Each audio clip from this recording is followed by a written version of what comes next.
Hey everyone, Ethan with Planned Right over here. Just wanted to talk a little bit about barndominiums and what they are, if it may make sense for you, and why they're becoming popular. So I just made a quick post on Facebook or Instagram a few days ago, and just wanted to share that we do barndominium builds. We do build outs for them. So first off, a barndominium is what you're seeing right here on the screen. This is just a random website I googled, advancedhouseplans.com, that sell these plan sets for barndominiums. These plans or these barndominiums, what they are, and you may have heard of them. When you think of a big barn out in a rural town, a lot of the time this is how they're built. It's pole barn construction, and you can do steel, you can do wood. Most of the time these are steel, and the framing's very different for a barndominium. Let's see if we can pull up a quick dominium framing, a quick picture so you can get a feel for what that is. So the framing itself is just a little bit different. This is often how it ends up looking. So red iron, steel, very different from a normal house, right? Even this one that has the wood integrated, still the structure itself, the main structural components are steel. So this makes a very strong building. It's very common with like large shops and garages, especially up in more rural areas like I had mentioned. We don't get a lot of this here in the valley, but I'm starting to see more crop up. I've been getting reached out to more about doing these. When you do these barn dominium builds, these are purchased. Generally, you buy a steel engineered building plan, and that's a plan that comes with a full kit. You buy the building, so they end up shipping you the full thing of all the steel you need to build it, as well as the plans so that you can take those in for permitting. Now, you can't build just with what you buy there. There is more needed for actual permits. If you're just building an empty big shed, barn, garage, not much electrical, if any, no plumbing, nothing special, you can usually get away with this and bringing in an engineer to do the foundation and go in for permitting. If you're doing electrical, you need to get that drafted as well. But you can sometimes get this done with just the contractor, not needing to bring in a designer or architect or draftsman like me. However, if you want to do anything more than just the bare minimum, that's where you need to bring in someone like me as a draftsman. So what we'll end up helping you do is actually make the full design on the inside of these barn dominiums, these buildings. So generally barn dominiums are pretty simple. They are usually a large rectangle, square, maybe a little bit more. This one has a little bit more than most, with those little kind of kickoffs on each end, those two wings. They're almost always just gable roofed like we see right here. So we might I'll do a video later talking about different roofing styles, but in case you're not aware, this is what's called a gable roof, where you have the exterior wall go all the way to the peak and you get that gable. That's what this is. You have other roofs like hip roofs. We can go into that at a different time. Just know that this is a gable roof, and this is what you're going to see with pretty much every single barn dominium. I mean, if I just search barn dominium on pictures, we'll probably get all of that. Yeah, see, gable, gable, gable, gable. They're all gable roof. So if you like this design, if you like that simplicity, a big square, rectangle, gable roof, tall ceilings, this may be an option for you. Barn dominiums are often a little bit cheaper to build. They're a lot faster to construct, especially the framing. You can have the framing done on these. And goodness, it can take a week to get this framing up with the right guys versus a month or two. I mean, obviously there are so many factors and variables to that. Don't quote me on that at all. I'm not a builder. I just do the design. Anyway, so time is a great thing with these barn dominiums. If you need it done fast, pricing, it often can be cheaper to build, especially right now with the cost of lumber. It's getting so high where steel isn't that much more expensive than lumber at this point like it used to be. Again, don't quote me on that. I'm not involved on pricing with materials. That's out of my wheelhouse, but I hear enough. So barn dominiums they really are a great option. Again, you don't see a lot of them here in the valley.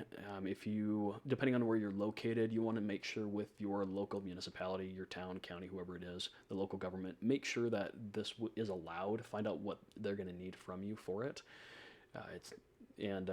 Make sure to chat with your bank as well if you're pulling out a loan for something like this. Not all banks will finance barn dominiums and sometimes require a larger down payment. Just make sure before you dive in too much on this and go buying a plan. Also, make sure that if you are planning on doing a barn dominium build, residential build, where you're going to live in there, make sure that you chat with a draftsman or architect before buying the full building plan set. It does take time to build plans, so I've been contacted in the past, and I've been told that they already have bought the full building. It's going to be showing in a certain amount of time, and they want to get building as soon as it arrives. Just be aware that there are some stuff that will take some time, and it could be a couple of months before you actually have permits. I'm not saying that's just on the design and drafting side, but even permitting can take time. So just something to be aware of with some time frames there. Get your ducks in a row a little bit. These, like I said, again, another just random website I looked up. Very simple. Almost every time these plans, large rectangle, square, little porch or patio off the side, generally, they're usually simple. Again, if you're okay with it, wonderful. The wall, so a wall plate, when I talk about an exterior wall plate or the height, it's this, like this exterior wall here. So right here, it's probably an 8-foot wall plate. This is probably pushing 18 feet. And that's basically where the trusses or the rafters are sitting on. So those bearing walls on the outside of your home. And if you have ceiling heights or plate heights over 10 feet tall, usually that's where you have to bring in a structural engineer to take care of that. I can't get your plan sets permitted without an engineer stamp on it if it's that tall. So these always are going to be engineered. Steel is the same way. If you have beams over 20 feet long, you'll need an engineer as well. So anyways, when you end up buying one of these plans, as a quick example, I won't go through this whole thing, but this was a plan set that a client of mine had bought a while ago, and we finished her build out a few months back. And this was a 60 by 40 building. Again, I'm not going to go too much into this bit. This is something she had purchased, but this is one of those building plans that you end up buying. So they give you everything you need to actually build this building, right? I'll just show those few pages, but it's these large beams, steel beams, and all it is the exterior of the home. So what you do need, as well as that building plan set that you'll buy. Now, if you ever come to me, if you're wanting to do a barn dominium, I do ask that you go get one of these building plans first before diving in any deeper. That makes the rest of the build out a lot easier because you're going to have to get that done anyways. So make sure you find one that you like, one of these steel buildings, buy that plan set, and then let's talk, and we can do your full interior build out, we call it. So anyways, along with that the steel building plan set, you'll need a foundation plan that needs to be engineered as well. So that's where I'll rope in a structural engineer to take care of that. And depending on what we do on the inside, they may need to also be aware of what is going on inside for the foundation plan. As an example, like on this plan set, we have what I have highlighted here. These were some larger footings underneath some bearing walls here because we have little storage lofts above each of these wings of the barndominium. So she had to be aware for the foundation engineering. Anyway, so you'll need the foundation, you'll need a floor plan like this, you'll need the electrical, you'll need your plumbing, your waste. If there's other framing, like floor framing, you're going to need that on there. So there's a lot more on these plans that you'll need, a lot more than what you're just going to buy from a cheap plan set online for a few $1,000. So that is something that I'll do a video talking about later. But when you start Googling plan sets for custom homes, just be aware that those plan sets you buy online that are inexpensive, there's a reason why they're inexpensive. You can't get those permitted. Just a little bit ago, I had a friend of mine that reached out. They had bought a plan set online a while ago, and beautiful custom home they want to be building. I mean, gorgeous. And the design was very well done. The gentleman that did the work was some online plan set seller and really had a great eye for design. Problem is that plan set isn't even close to being permittable. It's missing almost everything needed for permits. And it's because a lot of these ones online, they don't know what your jurisdiction needs. They aren't familiar with your zoning code in your area specifically. They don't know what year building code your area is on. And there's always so much missing from them. So if that ever happens, it always becomes a bit of an unfortunate situation for the client. They have to actually come to someone like me. Generally what happens is they'll bring that plan set and say, hey, yeah, there's some stuff missing. Could you help fill the rest out? I don't do that. I have to redraw it from scratch. It becomes a lot more work and almost impossible with a lot of these plan sets for me just to add to what you already have. I can't just sketch on a PDF that easily. So it becomes double work, and they essentially paid somebody else for a plan set for no reason. So generally what I recommend that people do in that situation is just bring me a plan set that they like online that they've seen, not one per se that they may have purchased, but a design they may have liked, and then we can go from there with it and complete your full plan set. But anyways, it's similar with this. When you bring the steel building, you need to bring it to a draftsman so we can make that building plan set, the steel engineered plan set, something that can be permitted.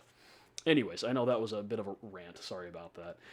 So to keep it a little bit simpler, bring me the steel building plans like what I had briefly shown earlier, and then we'll go and actually build out the full plan. So first thing is a floor plan. If you're doing a build out and you want it to be a livable space, we got to figure out what your floor plan is. How do we make this something comfortable? This build is 2,400 square feet. So great size, no garage on this. So that is the size of the livable home. We have a large great room kitchen in the middle. I mean, we're 40 by 23 and a half, as you can see. That's a great size. And then we have a left and a right wing. We've got the full master suite here. Great size. Once again, laundry room. This is a mother-in-law's quarters that's built, and an extra bedroom. So lots of room. What they're doing on the inside is kind of neat. So I'll go over to our 3D model real quick here. And let's show what the full thing looks like. Like everything else I was just showing you, large rectangle, right? This right here is pretty much what you're buying. Albeit there's no doors, no windows. It's just the steel siding. And you'll have to figure out where you want and how you want the windows and doors to be, the electrical attached, all of that. And that's something that you'll work with me on. So now if we take the top of the house off, first off, what they ended up doing here was they wanted to have a really open, large center span, which makes a lot of sense. So they ended up actually having basically like a faux 10-foot ceiling. The exterior wall plate, like I talked about, these exterior walls, here, this whole thing, it's 14 feet on this build. So they have 8-foot ceilings on the left and right wing, and then 10 foot in the middle. So they ended up building, basically there'll be an interior wall coming up. You'll have the floor framing across, and then they have a little extra foot or two tall piece up above that this faux wood sits on top of. This look right here is kind of like what you see in some restaurants that'll be hanging up above you. All the mechanical and electrical will hang on it and above. They're doing that same idea here, help keep costs down a little bit, and it looks nice.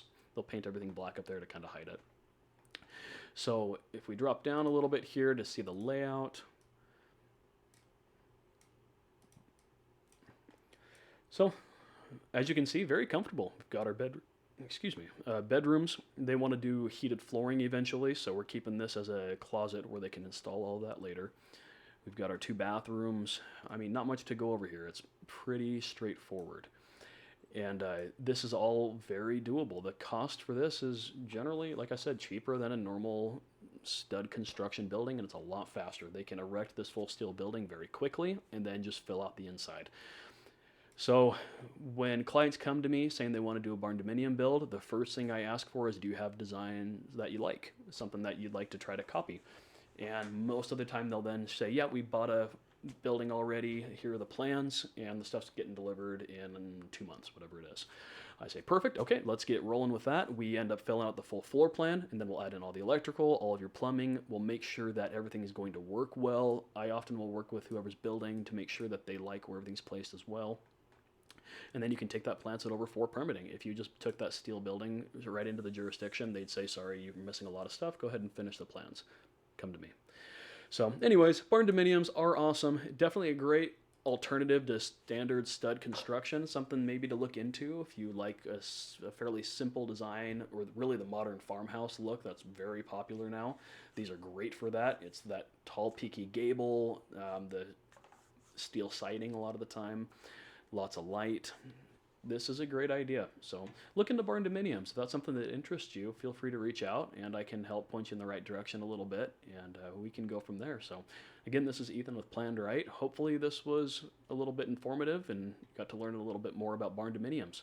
Have a good one. Take care.